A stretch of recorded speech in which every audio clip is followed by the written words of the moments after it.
इस्लामाबाद में तहरीक तहफ़्फ़ुज़ आईन पाकिस्तान के रहनुमा और बलूचिस्तान नेशनल पार्टी के नायब सदर साजिद तरीन ने साबिक़ जस्टिस अतहर मिनल्ला से मुलाकात की है। इस मौके पर मुख्तलिफ उमूर पर तबादला ख्याल किया गया है। इस मौके पर साजिद तरीन एडवोकेट ने जस्टिस अतहर मिनल्ला के मजबूत मौक़िफ़ और मज़लूमों के लिए उनकी खिदमात को सराहा है।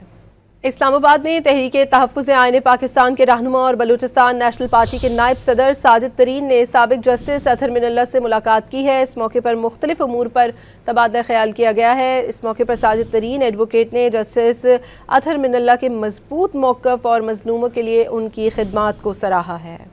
इस्लामाबाद में तहरीक तहफ़्फ़ुज़ आईन पाकिस्तान के रहनुमा और बलूचिस्तान नेशनल पार्टी के नायब सदर साजिद तरीन ने साबिक़ जस्टिस अतहर मिनल्ला से मुलाकात की है। इस मौके पर मुख्तलिफ उमूर पर तबादला ख्याल किया गया है। इस मौके पर साजिद तरीन एडवोकेट ने जस्टिस अतहर मिनल्ला के मजबूत मौक़िफ़ और मज़लूमों के लिए उनकी खिदमात को सराहा है। इस्लामाबाद में तहरीक तहफ़्फ़ुज़ आईन पाकिस्तान के रहनुमा और बलूचिस्तान नेशनल पार्टी के नायब सदर साजिद तरीन ने साबिक़ जस्टिस अतहर मिनल्ला से मुलाकात की है। इस मौके पर मुख्तलिफ उमूर पर तबादला ख्याल किया गया है। इस मौके पर साजिद तरीन एडवोकेट ने जस्टिस अतहर मिनल्ला के मजबूत मौक़िफ़ और मज़लूमों के लिए उनकी खिदमात को सराहा है।